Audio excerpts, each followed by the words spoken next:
Assalamu alaikum, karibuni Nestle's Kitchen. Kwa wale wapya katika channel yangu hii, usisahau kusubscribe ili usipitwe na mapishi yajayo. Leo nimewaletea upishi wa basbousa. Ni rahisi sana kutengeneza na ni tamu kama mfano wa keki. Ili kujua au kutoa matokeo kama ya basbousa yangu hii, kuwa nami mpaka mwisho. Tutahitajia mayai 4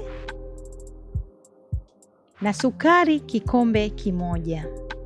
Nitapiga mpaka nitakapokuona vimechanganyika vizuri na nitatia mafuta kikombe kimoja.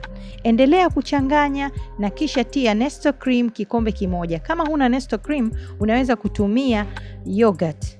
Yote inaleta matokeo ya sawa. Ila mimi nilitumia cream, Nestle cream. Kisha utatia baking powder kijiko kimoja. Na mwisho nimetia semolina vikombe 2 na nazi kavu kikombe kimoja. Baada nikishatoa mchanganyiko wangu ule, nitatia vanilla na ukipenda utatia hiliki, ila mimi sikutia hiliki. Na nimetia pia maziwa nusu kikombe. Changanya vizuri mchanganyiko wako huu na utakuwa tayari kwa kuchomwa. Paka pani yako mafuta na kisha tia mchanganyiko wako na utachoma kwa muda wa dakika 18 kwa moto 170. Ikishakuwa tayari kama hiyo unavyoiona yangu, utapiga mistari na kando ulishafanya kama shira. Watu wengine wanatia shira, ila mimi napenda kutia maziwa ya condensed milk ambao nimeyachujua na maziwa ya moto. Utaona vipi nimefanya. Pale ikiwa ya moto ushafanya wewe shira yako au haya maziwa niliyofanya mimi.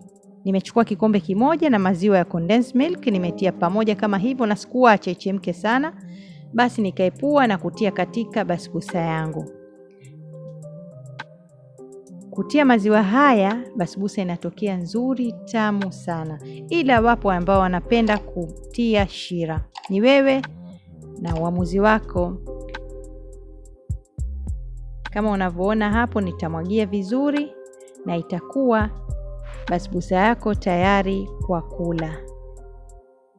Usisahau kushare na wenzako kama umependa video hii. Asanteni.